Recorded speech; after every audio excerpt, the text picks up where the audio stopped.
የአክብሮት ሰላምታችን በያላችሁበት ድረስ የተወደዳችሁ የሚዲያችን ተከታታዮች እንደምን አላችሁ? አዳዲስና ወቅታዊ ሰበር ዜናዎችን ይዘን መተናል። በቅድሚያ አበይት ጉዳዮችን እናስተዋውቃችሁ። በሙስና ወንጀልና ብልሹ አሰራር የተጠረጠሩ ከፍተኛ ባለስልጣናት ሀገር ጥለው መሸሻቸው ተሰማ። ለጠቅላይ ሚኒስትር አብይ አህመድ ቅርበት ያላቸው ሁለት ከፍተኛ ባለስልጣናት ሀገር ጥለው መፈርጠጣቸው ተሰምቷል። ሁለቱም ባለስልጣናት ከሀገር ከወጡ በኋላ አሜሪካን ሀገር ገብተው ጥገኝነት መጠየቃቸውም ከፍተኛ መነጋገሪያን ፈጥሯል። ለጠቅላይ ሚኒስትሩ ቅርበት ያላቸውና ሀገር ጥለው የፈረጠጡት ሁለቱ ባለስልጣናት ማናቸው የሚለውንና ጥገኝነት የጠየቁበትስ ምክንያት ምንድነው የሚለውን በዘገባችን በዝርዝር ታደምጡታላችሁ። በሌላኛው መረጃችን ደግሞ የኢትዮጵያ የወደብ ጥያቄና የቀይ ባህር የጸጥታ ጉዳይን በተመለከተ አዲስ መረጃ ተሰምቷል። ጠቅላይ ሚኒስትር አብይ አህመድ ስለ ቀይ ባህር በፓርላማ ከተናገሩ በኋላ የኤርትራ ባለስልጣናት ጦርነቱ እንደሚጀመር ገልጸዋል። በዘገባችን ተካቷል። በዝርዝር ታደምጡታላችሁ። የኦሮሞ ነጻነት ሰራዊት ወደ ድሬዳዋ አስተዳደር ዘልቆ በመግባት ጥቃት መፈጸማቸው ተሰማ። የድሬዳዋ ከተማ አስተዳደር ፖሊስ ኮሚሽን የኦሮሞ ነጻነት ሰራዊት ታጣቂዎች ወደ ድሬዳዋ አስተዳደር ምዕራብ ሐረርጌ ዞንና ሶማሌ ክልል ገብቶ እንደነበር ባወጣው መግለጫ ገልጿል። ሌላኛው በዝርዝር የምንመለከተው መረጃችን ነው። እነዚህንና ሌሎች በርካታ ያልተሰሙ አዳዲስ መረጃዎች በዚህ ሰዓት የመረጃ ጊዜ ወደ እናንተ ይደርሳል። እንደተለመደው ቪዲዮ ላይክ እና ሼር በማድረግ ይጀምሩ። አዲስ የሆናችሁ ደግሞ ሰብስክራይብ በማድረግ አዳዲስና ወቅታዊ መረጃዎችን ከኛ ዘንድ ያገኙ። አሁን ወደ ዝርዝር መረጃዎቹ ነው የምናመራው። በቅድሚያም የኦሮሞ ነጻነት ሰራዊት ወደ ድሬዳዋ ዘልቆ በመግባት ጥቃት መፈጸሙ ተሰማ። የድሬዳዋ ከተማ አስተዳደር ፖሊስ ኮሚሽን የኦሮሞ ነጻነት ሰራዊት ታጣቂዎች ወደ ድሬዳዋ አስተዳደር ምዕራብ ሐረርጌ ዞንና ሶማሌ ክልል ገብቶ እንደነበር አስታውቋል። ፖሊስ ከቡድኑ ጀርባ የነበሩ 34 ተጠርጣሪዎችን በቁጥጥር ስር ማዋሉን መግለጹን የዘገበው የድሬዳዋ አስተዳደር ቴሌቪዥን ነው። የጸጥታ ኃይሎች ሰሞኑን በወሰዱት እርምጃ 43 ታጣቂዎች መገደላቸውን ጣቢያው ጠቅሷል። ቡድኑ በአስተዳደሩና በአጉራባች ክልሎች በመሰረተ ልማቶችና ኢንዱስትሪዎች ላይ ጥቃት ለማድረስና የብሔር ግጭት ለመቀስቀስ ተዘጋጅቶ ነበር በማለትም ከሷል። የምስራቅ ኢትዮጵያ ጥምር የጸጥታ ግብረ ኃይል በድሬዳዋ በሶማሌ ክልልና በምስራቅ ሐረርጌ አዋሳኝ አካባቢዎች ላይ ምሽግ በማድረግ ከመስከረም 19 ጀምሮ ተሸሽጎ በመግባት ሲንቀሳቀሱ የነበሩ ናቸው ያላቸውን አመራሮችን ጨምሮ 43 የኦሮሞ ነጻነት ሰራዊት አባላትን ሙሉ በሙሉ ተደምስሰዋል በማለት ነው ያስታወቀው። ጥምር የጸጥታ ግብረ ኃይሉን ወክለው የድሬዳዋ ፖሊስ ጠቅላይ መምሪያ ዋና አዛዥ ኮሚሽነር አለሙ መግለጫ ሰጥተዋል።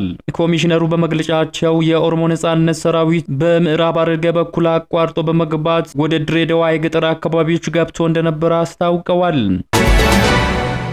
ወደ ቀጣዩ መረጃችን ስንሻገር የኢትዮጵያ የወደብ ጥያቄና የቀይ ባህር የጸጥታ ጉዳይ ዘላቂ መፍትሄ ሊያገኝ የሚችለው ለዘመናት ሲደርስ የነበረውን የአፋር ሕዝብ የፖለቲካና የኢኮኖሚ በደልን በመፍታት ብቻ መሆኑን አንድ ጥናት አመላከተ።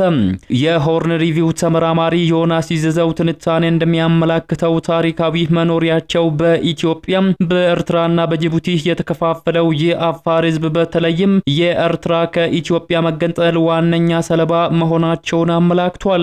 ጥናቱ እንደሚከራከረው እንደ አውሮፓውያኑ በ1993 የተካሄደው የኤርትራ የነጻነት ህዝበ ውሳኔ የአፋርን ህዝብ ያላካተተና መሬታቸውን በመከፋፈል የኢትዮጵያን ታሪካዊ የወደብ መብትን የዘጋ ሂደት ነበር ብሏል። የኤርትራ መገንጠል ያስከተለው ውጤት በአፋር ህዝብ ላይ ድርብ ጭቆናን አስከትሏል ብሏል ትንታኔው። በኢትዮጵያ በኩል ያሉት አፋሮች ታሪካዊ የባህር በር መውጫቸው የሆነውን የአሰብ ወደብን በማጣታቸው ከባድ የኢኮኖሚ ጉዳት ደርሶባቸዋልም ብሏል። ሌላኛው ደግሞ በኤርትራ በኩል የቀሩት አፋሮች በአዲሱ መንግስት ከባድ ጭቆና፣ መፈናቀል፣ የፖለቲካ መገለል እንደደረሰባቸውና በሺዎች የሚቆጠሩት ደግሞ ወደ ኢትዮጵያና ጅቡቲ ለመሰደድ እንደተገደዱም ጽሑፉ ያብራራል። ሁለቱም ሀገራት ኢትዮጵያና ኤርትራ የአፋርን ህዝብ በጥርጣሬ ሲመለከቱት ቆይተዋል። ይህም በቀጠናው ልማትና የፖለቲካ ተሳትፎ ወደ ኋላ እንዲቀር አድርጎታል ብሏል። ብሏል። ትንታኔው እንደሚያስገነዝበው ኢትዮጵያ አስተማማኝና ዘላቂ የባህር በር መተላለፊያ ለማግኘት የምታደርገውን ጥረት ሊሳካ የሚችለው የአፋርን ህዝብ በማዕከል ያደረገ ፖሊሲን ስትከተል ብቻ ነው ብሏል። የአፋርን ህዝብ በፖለቲካና በኢኮኖሚያዊ አቅም ማጎልበት መብቱን ማክበርና እውነተኛ አጋር ማድረግ የሞራል ጉዳይ ብቻ ሳይሆን የጂኦፖለቲካዊ አስፈላጊነትም አለው ሲል ጥናቱ ይደመድማል።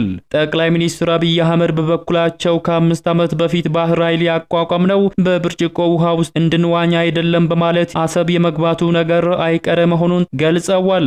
ለቻይና፣ ለአሜሪካ፣ ለራሺያ ከኤርትራ ጋር እንዲያሸማግሉን ጥሪ አቅርበናል። ጉዳዩ በሽምግልናና ሰላማዊ መንገድ የማይፈታ ከሆነ አሰብን በተፈጥሯዊ መንገድ እንዳጣነ ሁሉ በተፈጥሯዊ መንገድ መመለሱ አይቀረ ነው ብለዋል። አሰብን ለማስመለስ ሌላ 30 ዓመት የምንጠብቅ አይመስለኝም ያሉት ጠቅላይ ሚኒስትር አብይ አህመድ አሰብ ያለ ህግና ካቢኔ ውሳኔ ነው የሄደው። ከኤርትራ ጋር ወደ ውጊያ መግባት አንፈልግም፣ ከገባን ግን ውጤቱ የሚታወቅ ነው። አስተማማኝ ኃይል አለን ሲሉም ተደምጠዋል። ጠቅላይ ሚኒስትሩ ስለ ባህር በሩ ሲናገሩ ሚሊዮን% እርግጠኛ ነኝ ኢትዮጵያ ተዘግታ አትኖርም፣ ማንም ፈለገ አልፈለገ ተዘግታ አትኖርም ሲሉም ተናግረዋል። የኤርትራ መንግስት ቃል አቀባይ የማነ ገብረ መስቀል በበኩላቸው የኢትዮጵያ ገዢ ብልጽግና ፓርቲ በባህር በር ጉዳይ ላይ የሚከተለው አምታች የሆነ አካሄድ በቀጠናው ጦርነት ሊቀሰቅስ ይችላል በማለት ማስጠንቅቀዋል። የኢትዮጵያ ጦር ኃይሎች ጠቅላይ ኤታማዦር ሹምና ሌሎችም የሀገሪቱ ከፍተኛ የጦር መኮንኖች በኤርትራ ላይ የጦርነት ዛቻ ማሰማታቸውንም ቀጥለዋል በማለት የከሰሱት አቶ የማነ ገብረ መስቀል በሌላ በኩል ደግሞ ብልጽግና ኢትዮጵያን ከምጽዋ አሰብና ጅቡቲ ታጁራ ወደብ ጋር የሚያገናኝ የባቡር ሀዲድ ለመገንባት እቅድ እንዳላት በመግለጽ አምታች የሆኑ አካሄዶችን እየተከተለች ትገኛለች በማለትም ተችተዋል። ይሄ የፓርቲው ሐሳብ ግን ከቅን ልቦና ከመነጨ ፍላጎትና ከቀጠናው የሰላምና ትብብር ፖሊሲ ጋር አንዳችም ግንኙነት የለውም ሲሉም ነው አቶ የማነ ገለጹት። ወደ ሌላኛው መረጃችን ስናመራ በሙስና ወንጀልና ብልሹ አሰራር የተጠረጠሩ ከፍተኛ ባለስልጣናት ሀገር ጥለው መሸሻቸው ተሰማም። ለጠቅላይ ሚኒስትር አብይ አህመድ ቅርበት ያላቸው ሁለት ከፍተኛ ባለስልጣናት ሀገር ጥለው መፈርጠጣቸው ተሰምቷል። ሁለቱ ባለስልጣናት ከሀገር ከወጡ በኋላ አሜሪካ ገብተው ጥገኝነት መጠየቃቸው ከፍተኛ መነጋገሪያን ፈጥሯል። እነዚህ የብልጽግና ባለስልጣናት እስከ ቅርብ ጊዜ ድረስ የውጭ ጉዳይ ሚኒስትር ዴኤታ በመሆን ያገለገሉ አምባሳደር ብርቱካን አያኖና በምክትል ጠቅላይ ሚኒስትር ማዕረግ ከመሾም እስከ ከፍተኛ ዲፕሎማትነት ባለው ቦታ የሰሩት አምባሳደር አስተር ማሞ መሆናቸው ታውቋል።